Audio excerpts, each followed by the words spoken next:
City district government जानवरों के हकूक के लिए काम करने वाली फलाही तंजीमों और ऐसे ग्रुप के इश्तराक से जानवरों के हकूक, आवारा कुत्तों की देखभाल और इन आवारा कुत्तों को पालतू बनाने के लिए वॉइस फॉर द वॉइसलेस मुहिम की इफ्तिताई तकरीब ऐसे गार्डन में मुनक्कद हुई, जिसमें CEO ऐसे group Shoaib Afzal Malik, chairman PHA Yasir Gilani, रहनुमा Tehreek Insaf Ayesha Iqbal, chairperson voice for the voiceless मुहिम Aiza Haider, chairman agri tourism Babar Raja, Hina Javed, Syed Abdullah समेत दीगर समाजी तंजीमों के मेंबरान ने शिरकत की। CEO ऐसे ग्रुप शुएब अफजल मलिक ने गुफ्तगू करते हुए कहा कि लाहौर के तमाम इलाकों में आवारा कुत्तों की मौजूदगी को अहम मसला बनाया जा रहा है। जानवरों के हकूक के लिए आवारा कुत्तों को कत्ल करना इस मसले का हल नहीं है और बहुत से मुल्कों में इस इकदाम पर सजा दी जाती है। कुत्तों को मारने से मसला हल नहीं होगा। वॉइस फॉर द वॉइसलेस मुहिम को कामयाब बनाया जाएगा। जानवर अल्लाह की मखलूक है, कुत्तों को पालतू बनाएं। ऐसे ग्रुप ने हमेशा फलाही मंसूबों पर अमली मुजाहरा दिखाया। इस मौका पर रहनुमा तहरीक इंसाफ आयशा इकबाल ने गुफ्तगू करते हुए कहा कि ज़िला इंतजामिया वॉइस ऑफ वॉइसलेस मुहिम में भरपूर तावन करेगी। ये मेरे वैसे है जहन में कि हमारे यहाँ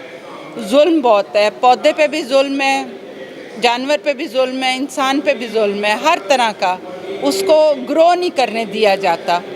इसी स्कूल ऑफ थॉट को लेके मैंने असेंबली में करारदाद डाली, सवाल डाले और इत्तेफाक की बात है फिर अल्हम्दुलिल्लाह अकेली में चली मेरे साथ। फिर वो कहते हैं अकेले चले तो फिर काफ़िला बनता गया और अल्हम्दुलिल्लाह इस वक्त मेरे पास साथ सारी जो एनिमल लवर्स पर्सन है, गवर्नमेंट है और साथ हमारी NGOs हैं। हम आज जो ये ऐसे गार्डन में सेमिनार के लिए आए हैं ना, हमारा एक प्रोजेक्ट है वॉइस फॉर द वॉइसलेस, उसको हम यहाँ आज लॉन्च कर रहे हैं। और ऐसे गार्डन वालों का भी एक प्रोग्राम छोटा सा चल रहा था द गुड डॉग के नाम से।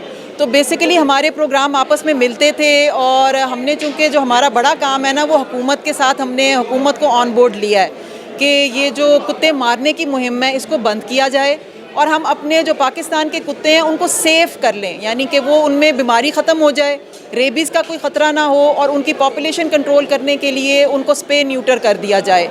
तो ये काम हम हुकूमत की मदद से शुरू करने लगे हुए हैं। उसमें हमारे साथ डिस्ट्रिक्ट गवर्नमेंट की सपोर्ट है और लाइफ स्टॉक डिपार्टमेंट की सपोर्ट है। बाकी हम जो NGOs हैं वो इस चीज़ के साथ मिलकर उनके काम करेंगे। इस मौका पर चेयरमैन PHA यासिर गिलानी ने गुफ्तगू करते हुए कहा कि शादरा से शुरू होने वाली वॉइस फॉर द वॉइसलेस मुहिम ऐसे ग्रुप का अच्छा और ऐसा इकदाम है। शहरी जानवरों खास तौर पर कुत्तों के बारे में अच्छी राय नहीं रखते। सड़कों पर रोड हादसात में कुत्ते जहाँ भाग हो जाते हैं। इस मौका पर chairperson voice for the voiceless मुहिम आयजा हैदर ने गुफ्तगू करते हुए कहा कि मुहिम को कामयाब बनाने के लिए लाइव स्टॉक की मावनत ली जाएगी। गली मोहल्ले के कुत्तों को पालतू बनाने के लिए वॉइस फॉर वॉइसलेस मुहिम को कामयाब बनाने के लिए शहरियों का तावन दरकार है। चेयरमैन एग्री टूरिज्म बाबर राजा का कहना था कि लाहौर जैसे बड़े शहरों में हर साल 50,000 से ज्यादा कुत्तों को मार दिया जाता है। जानवरों को जहर देकर या शॉट गन से मारना गैर आईनी और गैर इस्लामी है। पाकिस्तान के कानून में इंसानों के साथ साथ जानवरों के भी हकूक हैं। गली मोहल्ले के आवारा कुत्तों के हकूक के लिए ऐसे ग्रुप ज़िलाई वॉइस फॉर द वॉइसलेस मुहिम चलाने जा रहा है, जिसमें हमें सिविल सोसाइटी का ताउन दरकार है। आवारा कुत्तों की देखभाल के साथ साथ इनको पालतू बनाने के हवाले से इकदाम किए जाएंगे। कैमरामैन खुरम इयाज के साथ आरिफ भट्टी, लाहौर 24 न्यूज़ लाहौर।